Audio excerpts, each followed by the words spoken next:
قل هل يستوي الذين يعلمون والذين لا يعلمون.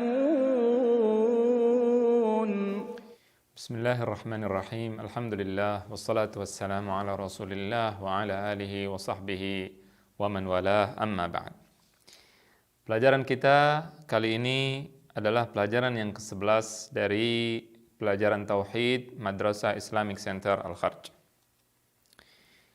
Pada pelajaran yang lalu telah kita bahas tentang dua hal yang membatalkan keislaman. Ada 10 hal yang akan dibahas di sini yang membatalkan keislaman seorang muslim. Artinya membatalkan keislaman seorang muslim, dia keluar dari agama Islam.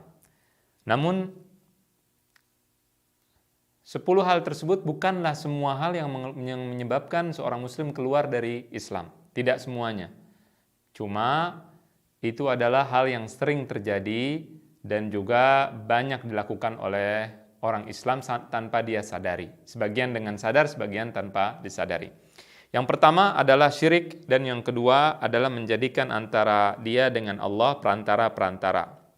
Itu sudah dijelaskan kemarin.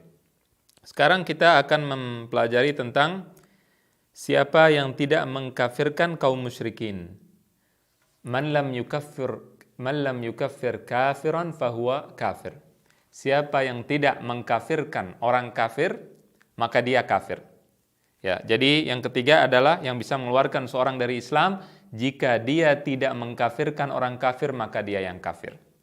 Namun harus diingat, maksud daripada orang kafir di sini adalah orang kafir yang pasti kekafirannya. Yang pasti. Thabata kufruhu thabata kufruh. Jadi benar-benar pasti dia kafir. Kalau belum atau ada perbedaan pendapat, di sini tidak keluar seseorang dari Islam kalau dia tidak mengkafirkan orang tersebut. Ya, jadi harus dicatat ini, harus dimengerti bahwasannya orang yang kafir adalah orang yang tidak mau mengkafirkan orang kafir yang telah pasti kekafirannya. Siapa yang telah pasti kekafirannya? Orang Nasrani, kemudian orang Yahudi, orang Hindu, orang Buddha, dan semua yang beragama selain agama Islam. Atau yang telah kafir secara ijma'. Apa kafir secara ijma'? Artinya tidak ada perbedaan pendapat ulama. Saya katakan ulama. Ulama yang benar tentunya. Ya, ulama dari mulai zaman Nabi Muhammad SAW sampai zaman sekarang. Seperti misalkan kelompok Ahmadiyah kafir dengan ijma' karena mengakui ada nabi selain Nabi Muhammad SAW. Orang Kristen kafir dengan ijma', tidak ada perbedaan pendapat sama sekali. Ahmadiyah kafir, tidak ada perbedaan pendapat sama sekali. Kalau ada orang tidak mau mengkafirkan Ahmadiyah, maka dia keluar dari Islam. Nah, kalau ada orang tidak mau mengkafirkan orang Kristen, dia keluar dari Islam. Orang tidak mau mengkafirkan orang Yahudi, dia keluar dari Islam. Orang tidak mau mengkafirkan orang Hindu, orang Buddha, keluar dari Islam. Kenapa? Karena Allah telah mengkafirkan mereka dan Rasulnya telah mengkafirkan mereka dengan tegas dan jelas. Dan kita pengikut Allah dan Rasul. Kita tidak boleh sok bijaksana, ya, sok merasa lebih pintar dari Allah, lebih bijaksana dari Allah, lebih menganggap bahwasannya lebih merasa kita lebih berilmu dari Allah atau dari Rasulnya SAW dan mengatakan mereka saudara kita dan tidak kafir. Tidak boleh. Karena Allah telah mengkafirkannya. Innal ladzina kafaru min ahlil kitabi wal musyrikina fi nari jahannam khalidina fiha ulaika hum syarrul bariyah. Sesungguhnya orang-orang kafir dengan tegas dan jelas. Dari ahlul kitab, Yahudi dan Nasrani. Dan musyrikin. Siapa orang musyrik? Orang Hindu, orang Buddha dan seterusnya. Mereka semua adalah orang kafir. Ya, Allah yang mengatakannya. Kemudian Allah mengatakan laqad kafara alladzina qalu innallaha tsalitsu tsalatsa. Telah kafir orang yang mengatakan bahwa Allah itu 3 tapi 1, trinitas dan seterusnya. Dan banyak sekali ayat yang mengkafirkan Yahudi, mengkafirkan Nasrani, ya, dan juga di dalam hadis atau di dalam Al-Qur'an Al-Karim. Dan saya katakan tidak ada masalah kita umat Islam dikafirkan oleh orang kafir. Karena di dalam agama kita kalau dikafirkan orang kafir, kita terima kasih, kita senang. Kenapa? Karena artinya kita benar-benar telah melakukan rukun tauhid. Karena rukunnya tauhid ada 2, an-nafyu wal itsbat. An-nafyu apa? Kita mengatakan dengan tegas dan jelas la ilaha, tidak ada Tuhan sama sekali. Tidak Yesus, tidak dewa-dewa selain Allah, tidak Buddha dan sebagainya. Kita tidak beriman kepada semua sesembahan selain Allah. Dan kalau mereka mengatakan kalian kafir terhadap Tuhan-Tuhan kami, kita mengatakan betul, dan kita dengan tegas dan jelas kita senang karena dikafirkan oleh mereka. Kalau kita tidak dikafirkan oleh orang Kristen, orang Hindu, orang Buddha, orang Majusi, ada masalah dengan keimanan kita kepada Allah Subhanahu wa taala, ya. Dan kita kafir kepada sembahan selain Allah, kemudian beriman hanya kepada Allah Subhanahu wa taala. Kemudian yang keempat adalah barang siapa yang berkeyakinan ada petunjuk yang lain yang lebih sempurna dari petunjuk Nabi Muhammad SAW, atau ada hukum yang lebih baik daripada hukum Allah Subhanahu wa taala, maka dia telah kufur, ya. Kalau yang tadi orang yang tidak mengkafirkan orang kafir, dia kafir. Juga jika dia membenarkan orang Kristen, dia mengatakan orang Kristen itu benar, kita semua benar, orang Buddha benar, orang Hindu benar. Ini merupakan toleransi yang mengeluarkan dari Islam kalau pelakunya faham dan sadar, kalau mengerti dan sebagainya. Ini bisa mengeluarkan dari Islam. Toleransi di dalam Islam, kita mengatakan mereka salah. Jadi wajib dengan tegas kita katakan mereka salah. Orang Kristen salah, sesat, tidak benar. Kemudian kita setelah mengetahui mereka sesat, kita biarkan. Kita tidak mengganggu mereka, tidak membom gereja mereka, haram, tidak boleh membom gereja orang kafir, tidak boleh menghancurkan misalkan wihara orang kafir, tidak boleh. Kita biarkan mereka. Tapi kita katakan dengan tegas dan jelas bahwa mereka salah dan mereka sesat, mereka musyrik, mereka kafir. Tidak boleh kita abu-abu, tidak boleh kita mengatakan mereka benar, tidak boleh. Mereka kafir, mereka sesat, mereka salah, namun kita toleransi setelah mengatakan mereka salah. Karena kalau tidak mengatakan mereka salah, tidak ada toleransi. Toleransi dari mana? Kalau kita mengatakan mereka benar, berarti kita tidak toleran kepada mereka. Kita anggap mereka benar. Yang toleran itu adalah orang mengatakan mereka salah, kemudian mereka membiarkan untuk melakukan ibadah mereka sesuai keyakinan mereka sendiri. Tidak ada masalah seperti itu. Ya, jadi ini harus difahami dan tidak boleh membenarkan keyakinan mereka. Dan tidak boleh berhukum kecuali dengan hukum Allah. Inil hukmu illa lillah. Hukum itu hanyalah milik Allah Subhanahu wa taala. Allah yang berfirman dalam Al-Qur'an. Kalau Allah sudah mengatur sesuatu, maka manusia seperti yang tadi saya katakan tidak boleh merasa sok bijak, lebih bijaksana dari Allah, lebih mengerti dari Allah, lebih merasa pintar dari Allah, tidak boleh. Allah telah mengatakan dengan tegas dalam Al-Quran, وَمَنْ لَمْ يَحْكُمْ بِمَا أَنْزَلَ اللَّهُ فَأُولَٰئِكَ هُمُ الْكَافِرُونَ. Barang siapa yang tidak berhukum dengan hukum Allah, maka mereka kafir. Ini yang pertama. وَمَنْ لَمْ يَحْكُمْ بِمَا أَنْزَلَ اللَّهُ فَأُولَٰئِكَ هُمُ الظَّالِمُونَ. Barang siapa yang tidak berhukum dengan hukum Allah, mereka zalim. وَمَنْ لَمْ يَحْكُمْ بِمَا أَنْزَلَ اللَّهُ فَأُولَٰئِكَ هُمُ الْفَاسِقُونَ. Barang siapa yang tidak berhukum dengan hukum Allah, mereka orang fasik. Jadi orang yang tidak berhukum dengan hukum Allah Subhanahu wa taala atau dengan syariat Islam, dia kalau tidak kafir, maka dia fasik atau dia zalim. Dan Allah berfirman, "Ala la'natullahi 'alal zalimin." Sesungguhnya laknat Allah bagi orang yang zalim. Jadi orang yang tidak berhukum dengan hukum Allah, dia dilaknat oleh Allah Subhanahu wa taala. Kalau dia mengatakan ada hukum lain yang lebih baik dari hukum Allah, dia kafir. Secara ijma'. Tidak ada perbedaan pendapat para ulama. Tentunya ulama yang saya maksud sebelum zaman penjajahan. Karena kalau sudah zaman penjajahan sekarang, mereka ada yang ikut penjajah, ada yang diberikan uang dan sebagainya. Ya, zaman sekarang banyak orang ustadz atau kiai atau misalnya mereka mendapatkan uang dan berani untuk merubah-rubah ayat Allah dan juga merubah-rubah hukum. Sebelum zaman penjajahan tidak ada yang mengatakan bahwasannya berhukum dengan hukum Allah dibolehkan, tidak ada. Yang pertama adalah kalau dia menolak hukum Allah, dia mengatakan hukum Allah Subhanahu wa taala ada hukum lain yang lebih baik, ini dia kafir. Atau dia mengatakan boleh berhukum dengan hukum yang lain, dia kafir. Ya, atau dia mengatakan ada hukum lain yang sama seperti hukum syariat Islam, sama. Boleh ini, boleh itu, kafir. Ini tidak ada perbedaan pendapat para ulama. Kalau dia berhukum dengan hukum yang lain, namun dia mengetahui bahwa yang wajib dilakukan adalah hukum Islam, yang wajib dilakukan adalah hukum Allah Subhanahu wa taala, namun dia menjalankan hukum yang lain karena sebab-sebab tertentu, di sini tidak kafir. Ya, ini yang pertama yang harus kita mengerti. Namun kalau dia dengan kerelaan hati menjalankan hukum tersebut, maka minimal dia zalim dan dia terlaknat oleh Allah Subhanahu wa taala sebagaimana telah dijelaskan. Islam, kalau kita belajar di dalam Islam, kalau kita belajar fikih artinya hukum Allah Subhanahu wa taala dari A sampai Z, tidak boleh dirubah. Ketika Allah mengatakan wasariqu wasariqatu faqta'u aydiyahuma jazaan bima kasaba nakalam minallah.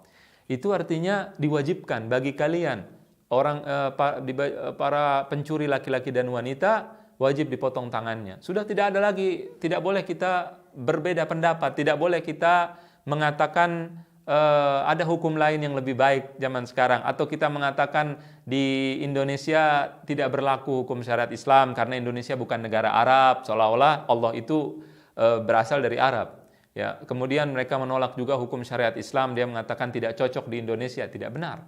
Pertama, Indonesia bukan milik orang Indonesia. Indonesia milik Allah Subhanahu wa taala dan Allah mewajibkan hukumnya ditegakkan di semua tempat, termasuk di Indonesia. Yang kedua, orang-orang yang menolak syariat Islam, mereka menjalankan syariat barat.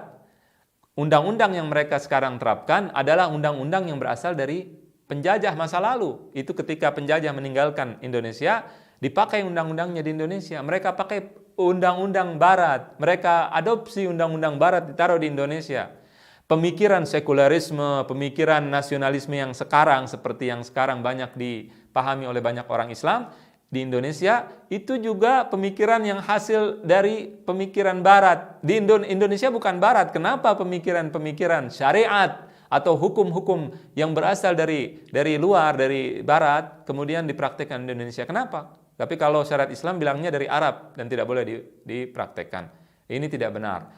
Semua orang menolak hukum Allah, termasuk orang Arab. Orang Arab tidak menjalankan hukum Islam, kecuali yang beriman. Jadi tidak ada perbedaan antara orang Arab dengan orang Indonesia, kecuali iman yang menentukan. Orang Afghanistan bukan orang Arab, mereka menjalankan hukum Islam. Kenapa? Mereka mati-matian berjuang untuk menegakkan hukum Islam, karena mereka beriman, bukan karena mereka Arab. Begitu juga orang yang lain. Harap ini dimengerti dan difahami. Kemudian apa yang dimaksud dengan hukum Allah? Apa yang dimaksud dengan hukum Islam? Karena ada orang mengatakan kita di Indonesia telah menjalankan sebagian besar hukum Islam, telah kita jalankan hukum ini dari Islam, dari Al-Quran. Sumber hukum kita adalah hukum Islam. Apakah benar bahwa kita telah menjalankan hukum Islam? Apa maksudnya hukum Islam? Ini penting untuk dipahami dan dimengerti. Hukum Islam atau hukum Allah Subhanahu wa taala artinya adalah kita jadikan hukum Allah sebagai sumber hukum. Itu yang pertama. Dan kita beriman, mengimani, meyakini bahwasannya hukum tersebut wajib dijalankan. Hukum tersebut wajib dijalankan. Tidak perlu dimusyawarahkan. Tidak perlu kita ketika Allah berfirman, kutiba alaikumul qisas, diwajibkan bagi kalian qisas. Kemudian kita pikir-pikir dulu. Kemudian kita taruh di parlemen. Kemudian kita voting, setuju atau tidak setuju, tidak perlu. Sebagaimana Allah memerintahkan salat 5 waktu wajib, maka qisas hukumnya wajib, yang membunuh dibunuh lagi, yang mencuri dipotong tangannya, yang berzina dirajam dan sebagainya, itu adalah hukum Allah, tidak boleh dipermasalahkan atau diperdebatkan lagi. Ketika Allah sudah mengatakannya, kita beriman dan melaksanakannya, itu namanya hukum Islam. Di situ baru disebut hukum Islam. Namun ketika Anda mengambil sebagian hukum Al-Quran, Anda pikirkan terlebih dahulu, kira-kira hukum ini cocok nggak ya di Indonesia? Cocok dipakai, tidak cocok dibuang. Hukum warisan dimodifikasi dengan hukum-hukum lain, sehingga muncul hukum misalkan hukum modifikasi, hasil modifikasi. Islam dari Islam juga dan dari selain Islam. Ini juga tidak benar. Ya, kita harus menerima hukum Allah apa adanya. Anda suka, Anda tidak suka, Anda terima 100%. Amanna, sami'na wa ata'na. Kita mendengar dan kita taati. Seperti itu. Itu baru menjalankan hukum Allah. Kalau tidak, bukan menjalankan hukum Allah Subhanahu wa taala, tapi menjalankan hukum yang sesuai dengan hukum hawa nafsu kita, hukum yang sesuai dengan pemikiran kita, yang sesuai dengan hawa nafsu kita, dan kebetulan juga sesuai dengan Islam. Kebetulan sesuai dengan Islam. Dia bukan hukum Islam. Perancis menjalankan hukum atau mengadopsi hukum Islam dari kitab hadis yang tertua di dalam Islam, yaitu kitab Muwatta. Alkitab Muwatta, itu Perancis. Dan juga negara Eropa mengadopsi hukum Islam. Sebagian hukum Islam mereka mengadopsi. Apakah mereka menjalankan hukum Islam? Atau sebagian hukum Islam? Atau sebagian besar hukum Islam? Jawabannya tidak. Kenapa? Karena bukan hukum Islam mereka tidak menjalankan hukum Islam. Mereka ketika menjalankannya tidak berniat untuk menjalankan hukum Allah. Mereka ketika menjalankannya tidak menjalankan hukum tersebut karena beriman. Tidak. Kenapa mereka lakukan? Kebetulan sesuai dengan hawa nafsu mereka. Mereka mengatakan ini hukum bagus, kita ambil. Telah disesuaikan dengan hawa nafsu mereka, kemudian mereka ambil, kemudian mereka terapkan. Itu bukan hukum Islam. Hukum Islam tidak seperti itu. Sesuai atau tidak sesuai, Anda wajib lakukan. Kemudian Allah berfirman dalam Al-Quran, "Fala wa rabbika la yu'minuna hatta yuhakkimuka fima shajara bainahum, thumma la yajidu fi anfusihim harajan mimma qadaita wa yusallimu taslima." Demi Allah, Allah berfirman dengan zatnya. Allah mengatakan tidak beriman sampai mereka menjadikan kalian wahai Rasulullah sebagai sumber hukum. Jadi Rasulullah harus diwajibkan kita jadikan sebagai sumber hukum. Kita suka tidak suka. Indonesia bukan negara Islam. Dalam Islam, orang kafir disuruh untuk berhukum dengan agama mereka masing-masing. Wa anihkum bainahum bima anzalallah. Ya, Allah mengatakan di dalam Al-Qur'an, wal yahkum ahlul Injil bima anzalallah. Hendaklah orang-orang yang diturunkan kepadanya Injil menghukumi dengan hukum yang ada di Injil. Itu perintah Allah Subhanahu wa taala. Ya, jadi orang yang diturunkan kepadanya Taurat berhukum dengan hukum Taurat, tidak ada masalah masing-masing. Kelompok kita tidak mewajibkan hukum Islam kepada non-Islam, tidak. Ada aturannya. Kita orang Islam diatur bagaimana cara kita berinteraksi dengan non-Islam. Tidak ada alasan kecuali satu alasannya. Kita munafik, maka kita menolak hukum Allah Subhanahu wa taala. Kemudian bagaimana sikap kita terhadap orang yang tidak berhukum dengan hukum Islam? Kita terpaksa, kalau terpaksa kita boleh untuk berhukum, tapi kita harus menolak hukum tersebut dari hati kita, minimal kita tolak dengan perkataan kita, dan tidak boleh melakukan tindak kekerasan tentunya untuk memaksakan hukum Allah. Tidak, kita berikan penyuluhan dan penyadaran kepada semua orang agar mereka beriman dan menjalankan hukum Allah Subhanahu wa taala. Kemudian juga siapa yang benci sesuatu yang datang dari Rasulullah, tidak boleh. Di sini dia telah kufur. Kalau dia bencinya karena itu berasal dari Allah dan Rasul. Jadi bencinya itu karena itu berasal dari Allah dan Rasul, bukan karena bencinya kepada kita orang Islam. Saya seorang Muslim, saya pakai pakaian Islami, kemudian dia menghina saya atau membenci saya. Dia benci pribadi saya, tidak kafir. Jangan dicampur adukan. Walaupun dia benci dengan pakaian Islami saya, maka dia tidak kafir. Tapi kalau bencinya terhadap ajaran Allah, karena itu ajaran Allah dan karena itu ajaran Nabi Muhammad SAW, maka di sini dia telah keluar dari Islam dan dia telah kafir. Allah berfirman, "Dzalika bi annahum karihu ma anzalallah fa ahbata a'malahum." Kali itu karena mereka tidak suka terhadap apa yang diturunkan Allah, maka terhapuslah amal-amal mereka. Ini Allah Subhanahu wa taala telah menjelaskan dengan jelas di dalam Al-Qur'an Al-Karim. Ya, oleh karena itu kita harus berhati-hati di sini. Jadi kadang-kadang misalkan seorang wanita membenci atau tidak suka, misalkan suaminya poligami. Di sini dia tidak kafir karena tidak suka pada suami, bukan terhadap hukum Allahnya, bukan terhadap hukum Rasulullah SAW-nya. Tapi kalau dia membenci hukum Allah dan Rasulnya, maka di sini berbahaya dan bisa mengeluarkan dari Islam. Mudah-mudahan bisa difahami dan dibedakan antara yang mengkafirkan dan tidak mengkafirkan. Allahumma alam, demikian, wa sallallahu wasallam ala nabiyyina Muhammadin wa ala alihi wa sahbihi ajma'in. قل هل يستوي الذين يعلمون والذين لا يعلمون